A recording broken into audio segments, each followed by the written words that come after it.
नमस्कार दर्शकों, आपका स्वागत है। आज हम बात करने वाले हैं दिल्ली के झुग्गियों की। तो चलिए शुरुआत करते हैं। दिल्ली में झुग्गी बस्तियां, इनफॉर्मल सेटलमेंट्स का सवाल सदैव जटिल रहा है। कोसनेक एनक्रोचमेंट एरिया में फैली ये बस्तियां अक्सर कानूनी और मानवीय विवादों का केंद्र होती हैं। हाल ही में नई दिल्ली की मुख्यमंत्री रेखा गुप्ता की सरकार ने विशाल विकास योजनाओं की घोषणा की, जिसमें 675 झुग्गी बस्तियों की पहचान और पुनर्वास शामिल हैं। पर इस दौर में सवाल उठते हैं, क्या ये झुग्गियां हटाई गईं, कितनी बस्तियां क्षतिग्रस्त हो चुकी हैं और इस पर मुख्यमंत्री व विपक्ष क्या कहते हैं? आइए विस्तार से चर्चा करते हैं। कोसने एरिया में झुग्गियों की स्थिति और संख्या। पहला, राज्य के स्लम पुनर्वास प्राधिकरण DDA दुसिब के डेटा के अनुसार दिल्ली में लगभग 675 झुग्गी बस्तियां हैं, जिनमें 3 मिलियन से अधिक निवासी रहते हैं। दूसरा, इनमें से कई बस्तियां खासकर रेलवे लाइंस, ड्रेनेज चैनलों जैसे बरापुल्ला नाला और अवैध भूमि पर अवैध मानी जाती हैं। तीसरा, हाल ही में मद्रासी कैंप जंगपुरा बरापुल्ला नाला के किनारे में हुआ तख्तापलट लगभग 370 परिवारों को प्रभावित कर चुका है।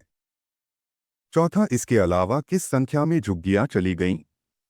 अदालतों के आदेश के बाद जुलाई-अगस्त जैसे मॉनसून से पहले कई स्थानों पर तुरंत जमीनी कार्रवाई हुई। अब चलिए देखते हैं मुख्यमंत्री रेखा गुप्ता की राय। मुख्यमंत्री रेखा गुप्ता ने इस मुद्दे पर स्पष्ट और दोहरा बयान दिया है।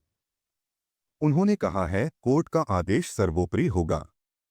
झुग्गियों को हटाने का दावा उन्होंने हमेशा कोर्ट के आदेशों, विशेषकर बरापुल्ला ड्रेनेज मॉनसून से पहले सफाई हेतु से जोड़ा। उन्होंने पत्रकारों से कहा, कोर्ट का आदेश है, उसे कोई टाल नहीं सकता। जो लोग कानून का उल्लंघन कर रहे वो नहीं चलेंगे। साथ ही यह आग्रह किया कि हर परिवार के लिए वैकल्पिक आवास सुनिश्चित किया जाए। पहले मकान फिर झुग्गी हटाओ नीति। उन्होंने साफ कहा, पहले मकान मिलेगा फिर झुग्गी हटेगी। 700 करोड़ रुपए की बजट की घोषणा की गई, जिसका उपयोग ड्रेनेज, टॉयलेट, पार्क, खेल के मैदान जैसे सुविधाओं हेतु होगा। उन्होंने ट्विटर, एक्स एवं मीडिया में झूठ फैलाने वालों के खिलाफ FIR दर्ज करने की हिमायत की। मुंबई के धारावी मॉडल जैसे पुनर्वास मॉडल को अपनाने की पहल की जा रही है। कोई घर विहीन नहीं, जो यह चाहेंगे वो वहीं रुक सकते हैं। चलिए देखते हैं इस पर विपक्ष की प्रतिक्रिया।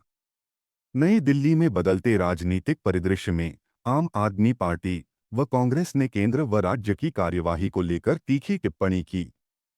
आम आदमी पार्टी अरविंद केजरीवाल ने कहा कि झुग्गियों के विध्वंस पर बीजेपी की कथनी और करनी में बड़ा अंतर है। उन्होंने जहां झुग्गी वहां मकान वादा मोदी जी का उपहास उड़ाया।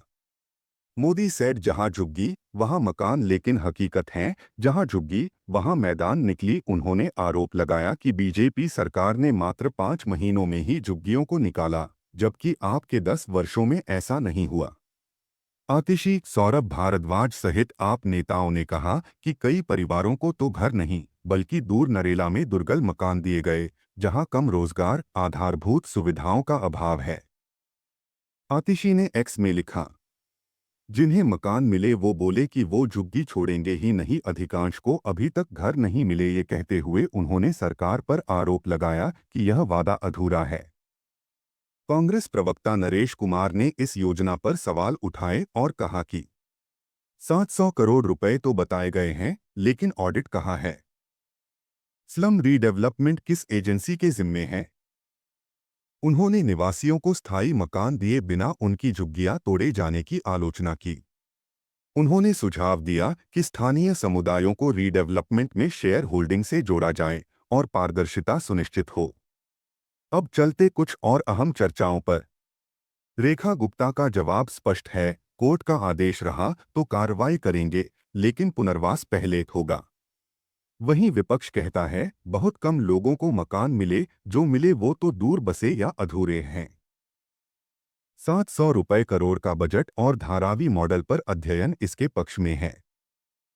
विपक्ष का तर्क, वास्तव में कितने मकान बांटे गए, सवाल उनकी विश्वसनीयता पर उठते हैं। आम आदमी पार्टी ने इस मामले को चुनावी मुद्दा बना लिया है, जंतर मंतर, प्रोटेस्ट, मतदान में इसका प्रभाव दिखाते हुए।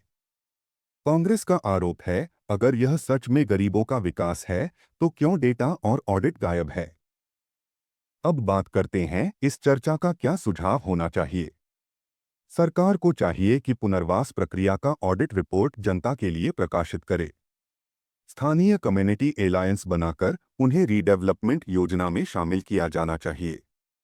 मीडिया में इन्हें विस्तार से डॉक्यूमेंटेड केस स्टडी के रूप में प्रस्तुत किया जाना चाहिए कि किस झुग्गी में क्या सुविधा मिली, किसे मकान नजदीक मिला, किसे दूर, जिससे डेटा सार्वजनिक बने। अगर वीडियो आपको अच्छी लगे तो चैनल को सब्सक्राइब करें और अपने दोस्तों को शेयर करें।